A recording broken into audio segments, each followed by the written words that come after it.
Hey guys, I'm Kinsey from North Carolina, and I have a condition called OCD. That means I worry nonstop about all kinds of things. Like, I have to wipe my desk chair 8 times before I can sit on it. I also count my socks 6 times each night to make sure I have enough pairs for the next day. Before I continue, please like and subscribe. Living with my condition was tough and a bit lonely. I was an only child in a super rich family, but our servants were my only friends because everyone at school thought I was a freak.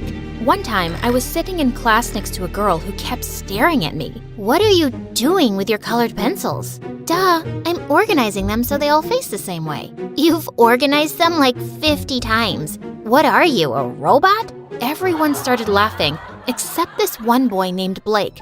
After class, he gave me some chocolates to cheer me up. "Don't let those mean kids make you feel bad. You're pretty, you're funny, and you're the best speller in our whole class." He was a sweetheart. After that day, Blake and I became really close. And as time passed, I really started falling for him. But anytime I decided to tell him how I felt, I chickened out. But one day in 10th grade, there was an announcement for the school dance, and my heart raced. I wasn't letting this chance go. Today, I'd ask him out. At lunchtime, I caught Blake sitting alone, but my heart dropped when a gorgeous girl walked over to Blake and put her arms around him. No! "Hey, dude, what's going on? Is this your cousin or something?" Nope, this is my new girlfriend who just asked me to the dance. Isn't that awesome? Wow, so awesome. Sorry, I gotta go. The air is making my eyes water. Allergies. I couldn't believe I'd missed my chance. And now Blake has a stupid girlfriend. I was watching MSA videos that night when I came across a story about a girl who got married 9 times just to get revenge on her sister. That's when I got an idea. The only way to get over Blake was to date as many guys as possible. So I texted every boy I knew. I was a gorgeous goddess with extra clean hair. Surely at least one boy would want me. But I woke up to see my phone had blown up with messages from 16 guys. And when I walked into school, a swarm of boys circled me with flower bouquets and even a life-size teddy bear. That's when Blake came up to see me. These guys are going crazy. Did that dude just throw rose petals at you? Oh, that one's been wanting to go to the dance with me. Yep, while you were with your girlfriend, I decided to get myself 16 dates. You can't go on 16 dates. That's crazy. Oh, yes, I can. You just watch. I walked away like a queen and couldn't help notice Blake looked kind of upset. Well, I was glad. He had chosen someone else, and that was his loss. I set up my dates in a row that whole week. 1 at a bowling alley, 1 at an escape room, and 1 at a skating rink. But I realized I didn't like a single guy I went out with. One night, I was stuck at a restaurant with the most annoying guy on earth. "What's your favorite flavor bubblegum? Do you like surfing? Why are you wearing rubber gloves while you eat?" I hate bubblegum and swimming in the ocean. And again, I have OCD and don't like touching silverware at public restaurants. Just then, our waiter came by and he looked around my age. "Excuse me, miss. You have an emergency call." I jumped up right away and the waiter led me to a counter. Did anyone die? Is my mom sick or worse? They canceled MSA, my favorite channel. Oh, I just made up the emergency call. You just seemed miserable on that date, and I wanted to save you. Oh my God, you're amazing. Thank you. No, you're the worst. You made me think my mom was sick. So, how about I make it up to you after my shift ends? We can go to the park. I have a thing for girls with turquoise gloves. I laughed and immediately agreed to hang out with the guy after his shift. I found out his name was Indigo, and he actually lived close by to me. Actually, I'm homeschooled, so I come here a lot. I don't have a ton of friends. Well, now you have one. From that day on, Indigo and I started hanging out a lot.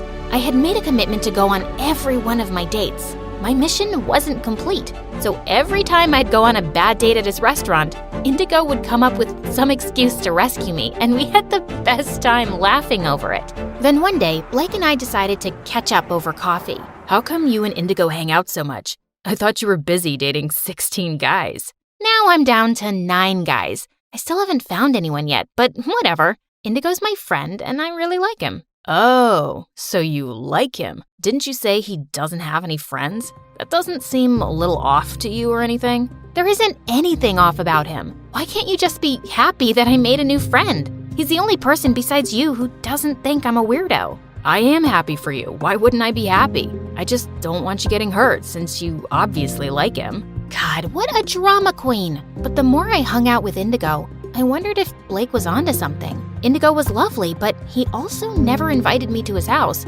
or told me much about himself. One night, Indigo and I were sitting by the lake, and I decided to ask him about it. I don't tell people about my life. It's too complicated. Well, I don't like hanging out with people who keep secrets. Fine, I'll hang out by myself then. At that second, Indigo ran into the lake and went underwater with his clothes on. What are you doing? The lake is polluted. You don't know what's inside it. Ugh, I'm going home. Just put your feet in. It feels nice. And remember, you can always take 100 showers after. Do you trust me, Kinsey? I was about to tell Indigo no freaking way, but then I noticed his warm brown eyes and that he was holding his arms out to me. I held his hands tight as I dipped my feet into the water. Oh my God, I'm doing it! I'm amazing! Indigo, this is a really big deal for me.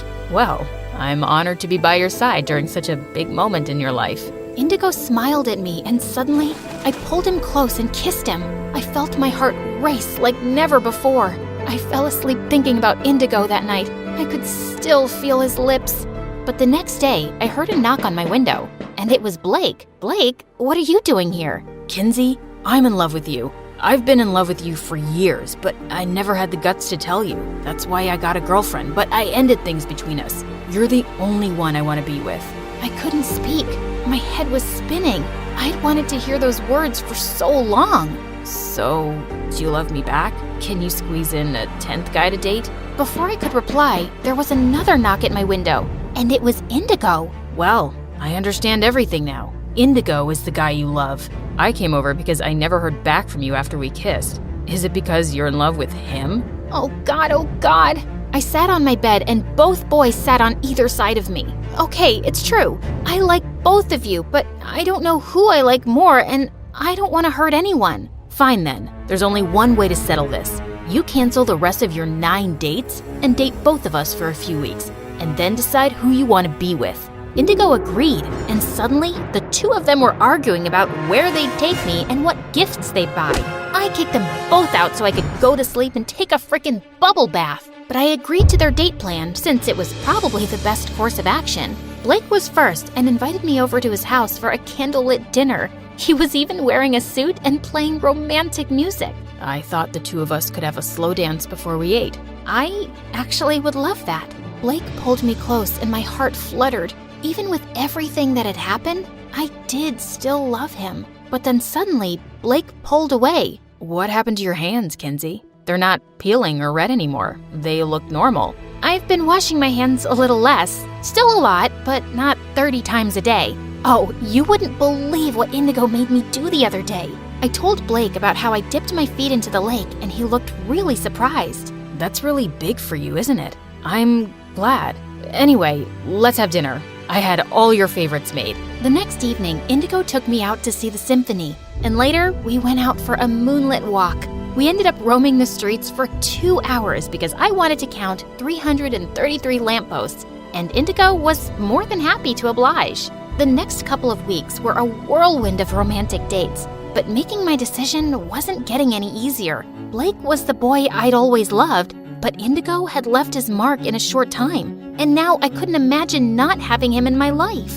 A few days later, I was having a picnic with Indigo when he turned to me looking serious. Kinsey, it's about time I told you the truth. The reason I'm homeschooled and why I don't have any friends is because I have a serious illness and I'm in and out of the hospital a lot. And I never ask you to come over because my parents are really overprotective and they fuss over me a lot. I didn't want to freak you out with all that. Wow, Indigo, that sounds tough. It's not been too bad, just something I have to live with. But things will change once you get the surgery in 2 days. Indigo turned to me in shock as I clapped my hands over my mouth. Oh God, how did I let this slip? I was about to tell you about my surgery. How do you already know? Wait a second. Did you pay for it? Because my mom told me that just this morning that some anonymous donor had decided to fund my surgery. Kinsey, is that you? Okay, please don't be mad. I once saw you taking your meds secretly, and I just wanted to know what was going on with you. So I went to your house and met your mom. She told me everything. I'm sorry, I wasn't trying to be nosy. It's just because I care. I can't accept such a big favor from you. It's not a favor, and you don't have a choice. I know your illness is more serious than you're letting on. You have to do this. You're running out of time. Okay, you're right. I can't thank you enough, Kinsey. Save your speeches for later. You just focus on the surgery now and getting well really soon. The day of the surgery, I reached the hospital an hour before, and I was going to Indigo's room when Blake appeared. I'm so glad you're here, Blake. God, I'm so dumb. I nearly told Indigo everything the other day. But he doesn't know that I paid for half of the surgery, right? You did what? Blake and I turned around to see Indigo in a wheelchair, ready to be taken to the operating room. Listen, Indigo. Are you kidding me? Your lover BFF took pity on me and chipped in too? What am I, some charity project that he used to win you over? No, dude, it's not like that. Save it, Blake. Lucky for you that you're rich enough to pull off such grand gestures. You helped save my life and come off as the hero, so of course she'll choose you. And I'll just end up feeling like a total loser. I'm calling it off. I'm not getting the surgery. And Kinsey, you're better off with Blake anyway, so choose him already and let's get this over with. With that, Indigo stormed off. I have to go and convince him. He needs this. Let me try once, okay? Indigo, don't be stupid and come back inside. Please, just leave me alone. No, I won't. And that's because I really care about Kinsey and you're the right guy for her. Over the last few weeks, I've seen how much Kinsey has changed. She seems lighter and more comfortable with herself. I've been her friend since we were kids, but I haven't had the same impact on her that you have. She's different because of you, and I just really want my best friend to be happy. So I told her days ago that I was gonna step aside, and I helped pay for the surgery because I want you to be healthy. So do it for yourself and do it for her. We all waited anxiously for hours, and finally the surgeon stepped out of the operating room with a smile. The heart transplant went really well, and we're expecting a full recovery. Congratulations. The next day, when I could finally see Indigo, I went up to him and hugged him gently. I'm so glad you're doing well, Indigo. And it's all because of you. I have a new heart now to love you even more with. I love you, Kinsey. I love you too.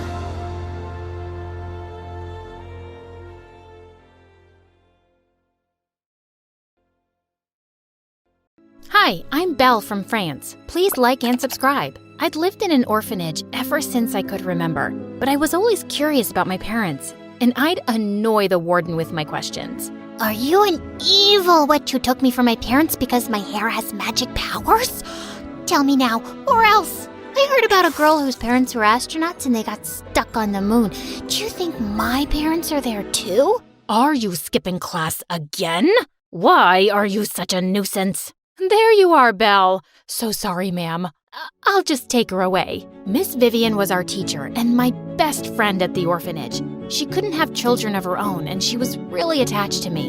And I adored her. She could always get me to study by promising me to help me with my singing later. I don't really need school because I'm going to be a famous singer one day. Yeah, but there's no harm in having some options, right? My life at the orphanage was good, but when I turned 15, things took a wild turn. Miss V had told me about a talent show she'd applied to on my behalf, and I'd gotten an audition next week. But when my chance came, my nerves took over and I messed it up completely.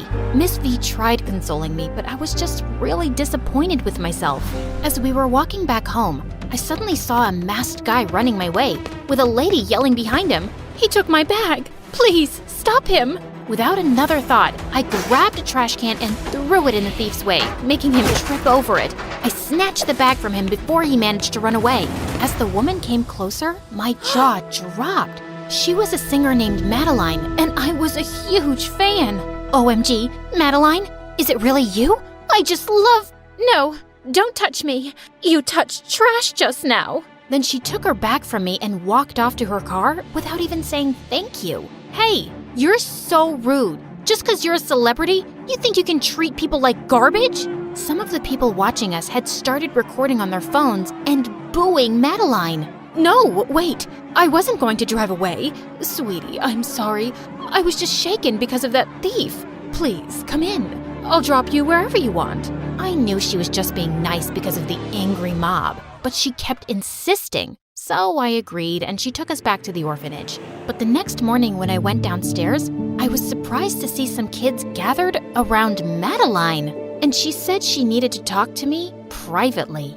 Hey, Belle, I have something to tell you. Maybe I'm wrong, but I just can't shake off my gut feeling. You see, 15 years ago, I had a daughter, but my career was just kicking off. So after birth, I left her at the hospital. What? I regretted the decision and tried looking for my baby, but I couldn't find her. And when I saw you yesterday, I noticed your green eyes, and we have the same hair color. I think you're my daughter. I know it sounds crazy, but would you agree to a DNA test? I was stunned, and I didn't believe it, but I gave Madeline a hair sample, and the next day, she returned with the DNA forms that confirmed we were a 100% match. Madeline, the famous singer, was my mom, and she wanted to readopt me. My head was just spinning, and Miss V made things worse. Belle, are you seriously thinking about going with that woman? She was so rude to you the day before, and now suddenly she's your loving mom? Something about her is off.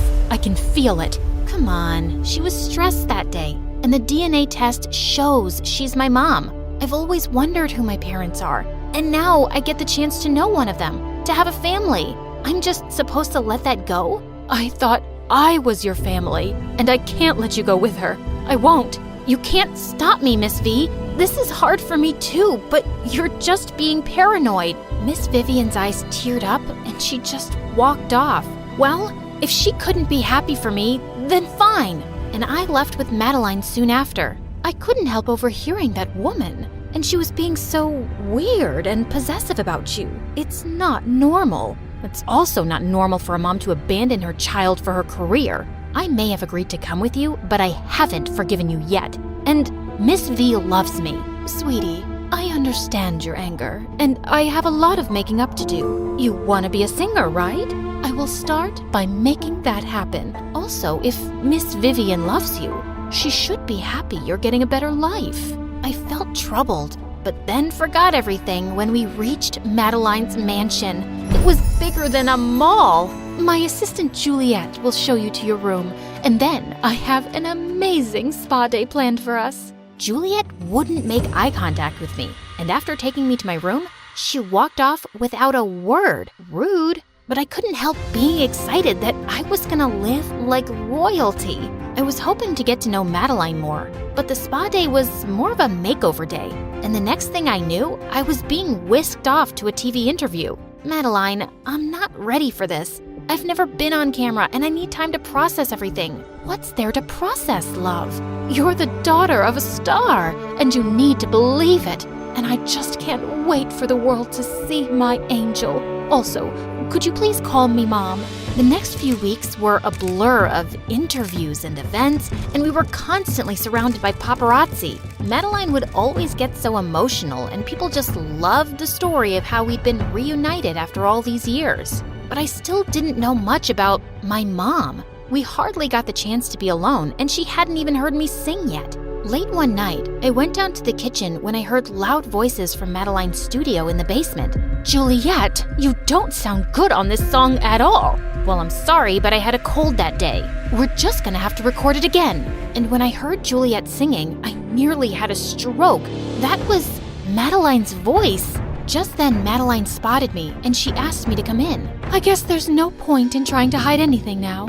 Belle, you've discovered the family secret. Wait, Juliet's been the voice behind all your songs? Yes, she wanted a steady job, and I wanted to be famous, but wasn't as talented. So we struck a deal at the start of my career. It worked out splendidly. So you've been taking the credit for her talent and fooling all your fans? That's just wrong.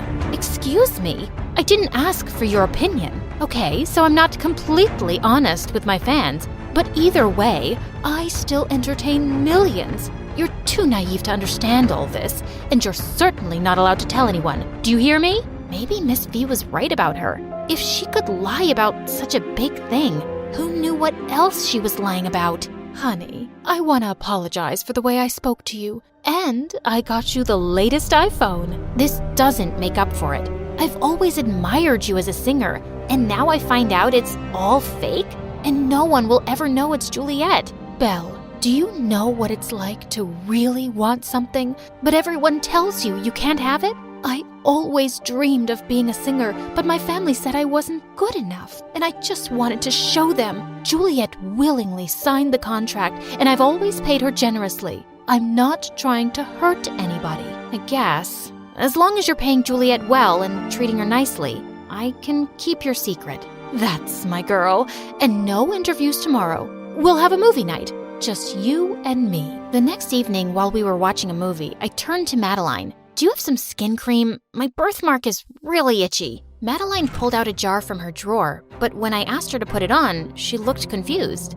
Why can't you put it on yourself? Because I can't reach it? You do know my birthmark is on my back, right? Of course I know. It's just been a long time, honey. But yes, it's on your back. Lift your shirt, please. Actually, it's on my thigh, and it's the size of Africa.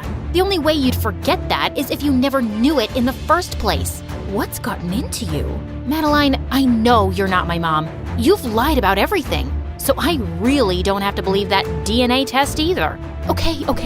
I'm not your mom. You caught me. But listen, you did all this for publicity, didn't you? Just so you could tell the world about your long-lost daughter and capture everyone's interest and sell albums?